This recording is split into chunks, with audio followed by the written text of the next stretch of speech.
Hello everyone and welcome to this video. This is Aya Adnan, a functional consultant at Solvait. This is video number 2 of Solvait Dynamics 365 training series.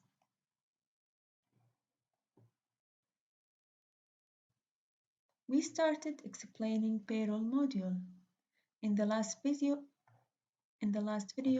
we have discussed the process of hiring a new worker, filling up worker profile information, and employee's contract. We have discussed employee grades, employee groups, allowances, and deductions.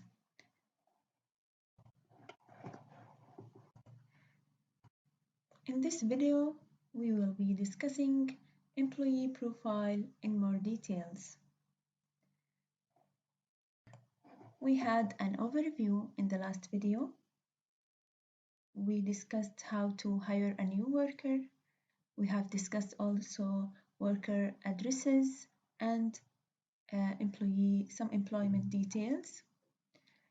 In this video, we will continue to have a look at workers' identification, workers' bank account, employee dependents, medical insurance, legal status, and employee custody.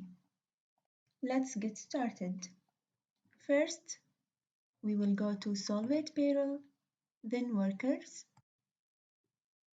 I will be searching on Alex, which is our worker that we have created in the last video.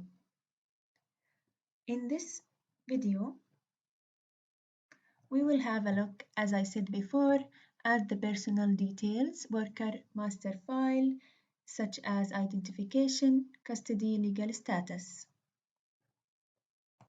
Whenever you select any one of the workers, you can click on the personal details from this personal tab. You can also go to the employee profile by clicking on the personnel number and then go to personnel tab again, and you can find the same information in this grid. I will start by workers identification.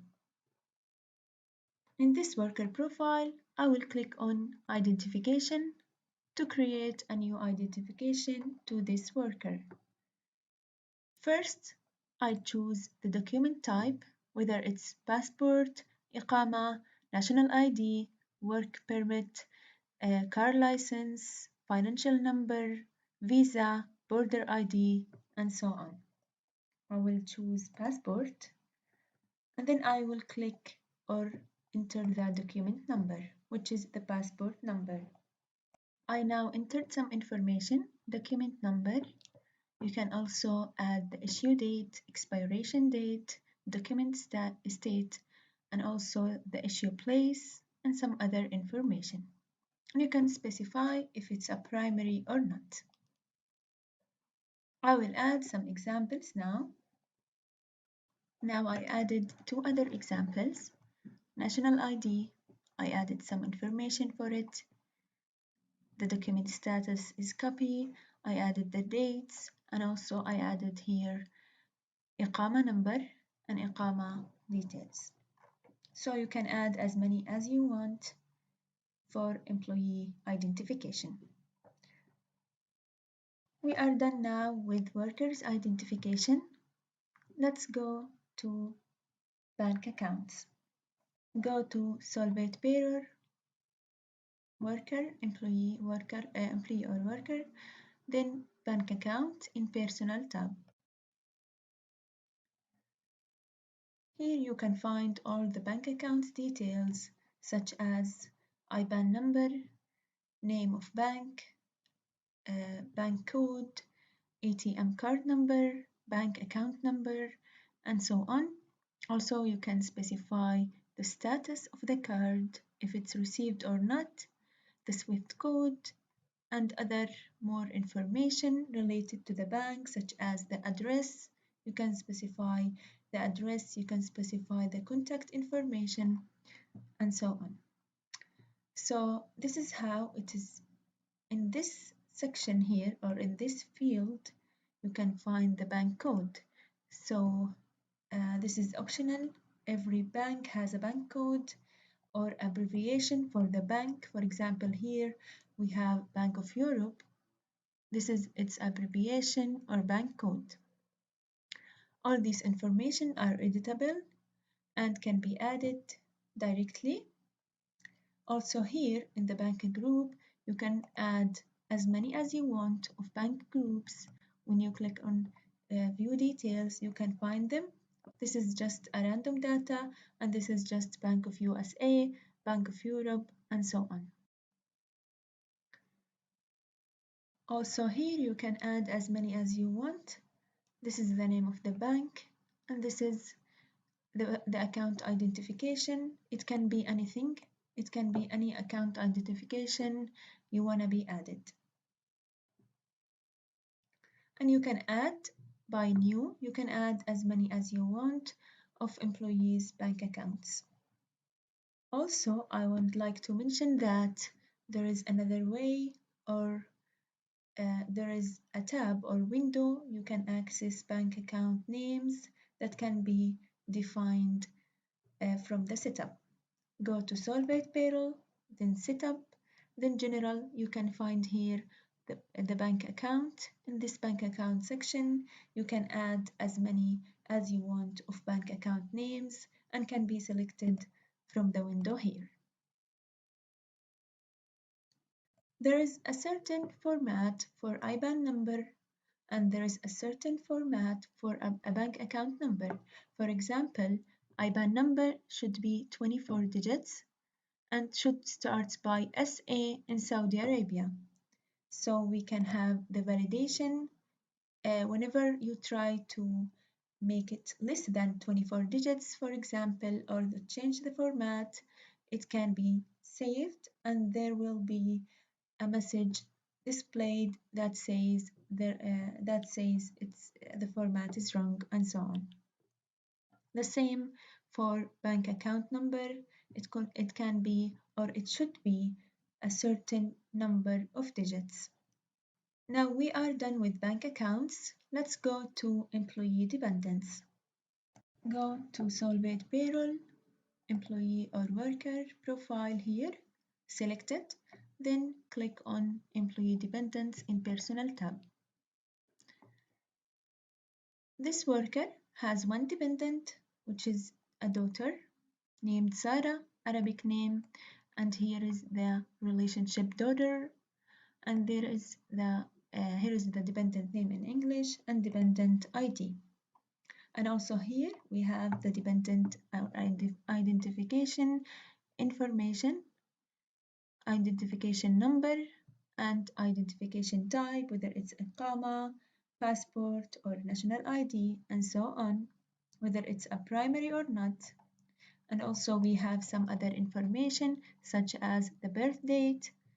Once you select the birth date in Georgian, you can find it or automatically will be converted to the Hijri date. And also the nationality, the job, is it in the country or not? Is she or is he eligible for allowance, eligible to tickets, number of tickets, and is she working or not, and so on. All this information related to the dependent. Whenever you want to add a new dependent, just click on new and just fill in the related information. I will fill it now. I will fill an example now. I added this example, a wife named Lara. I added the here. I will change it now. The dependent ID, the dependent name should be changed to Lara, and this should be in Arabic. I just wrote it quickly so that I can show you the example. Here we added the nationality, dependent location, the gender, and other information such as if the wife is working or not. And also here we can specify the tax related data such as the company name of the tax, general information, finance, and exemption details. All this information related to the dependent details. I edited here the name so that the Arabic name is Lara and the English dependent name is Lara here. This is how we add employee dependents. Now we are done with employee dependents section. Let's go to medical insurance. The same as we did in the other sections. Go to personal, then click on medical insurance. You can find all the medical insurance information related to this employee. First, we have insurance policy, which are being defined before. When you click in view details, you can find some of the insurance policies that are already defined, and you can add as many as you want. So this is the policy we have, Puba. Its name is Puba, and some other information related to this policy. And also we have from and to date, the card number, which is the card number of the medical insurance, and membership number, which is the membership number of the medical insurance. And also you can specify if it's active or not. Here in the standard and upgrade medical insurance, we have standard section and we have an upgrade section. This feature has been added for the sake of some of the employees, or sometimes the employees has or have two medical insurance at the same time, two medical insurance companies or sponsors at the same time. Sometimes the workers have a certain medical insurance company. However, their actual one is different, and sometimes it has been changed, and we want to save the historical or the past data. So this is why we have standard and upgrade. This is optional.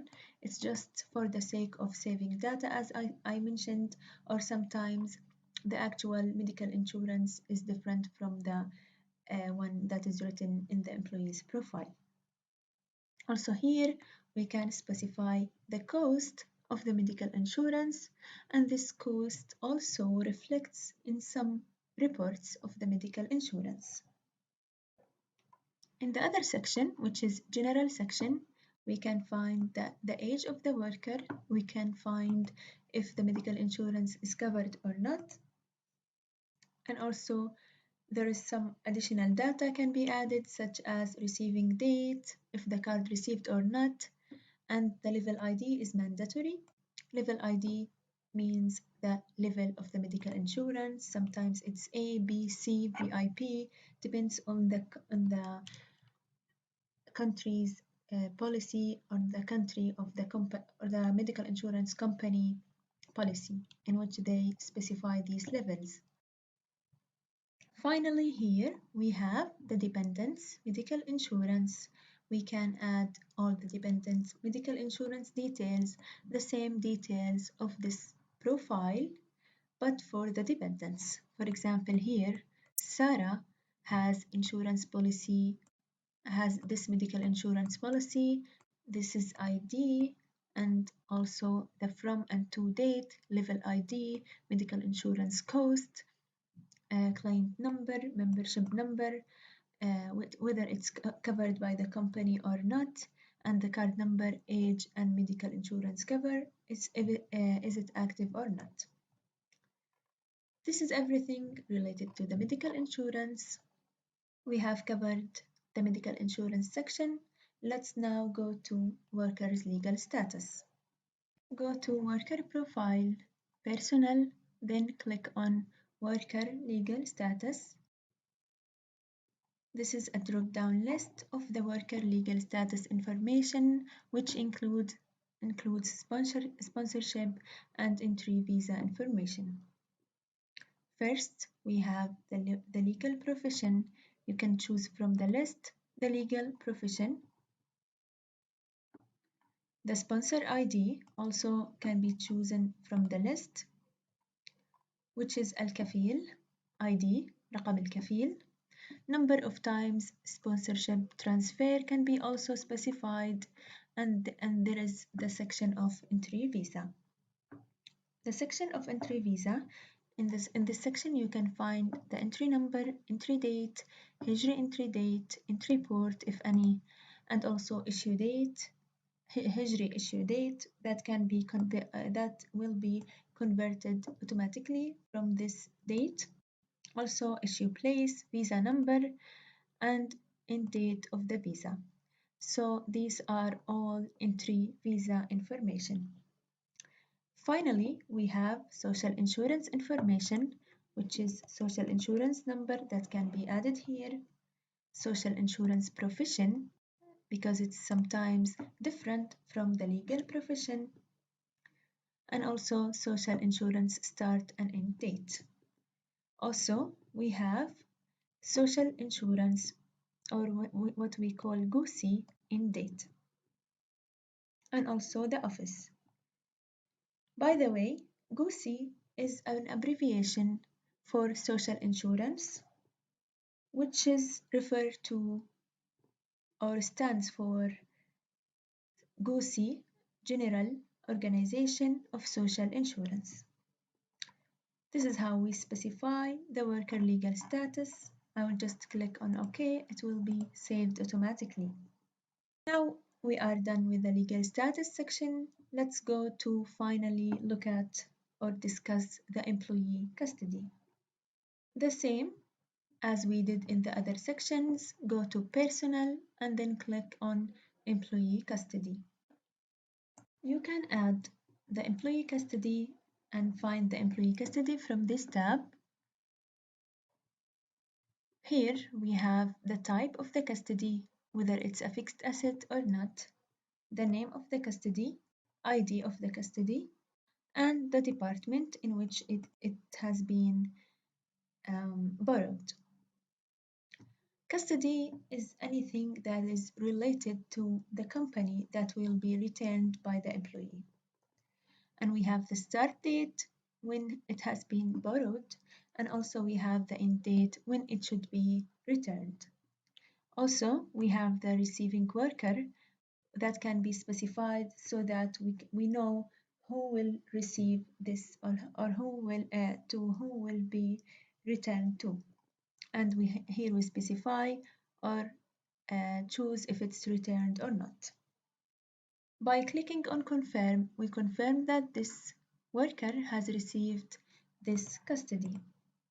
So this is how it becomes confirmed. Now we are done with all the sections related to employee profile or worker master file. Thanks for watching. Looking forward to see you in the next video, and bye bye.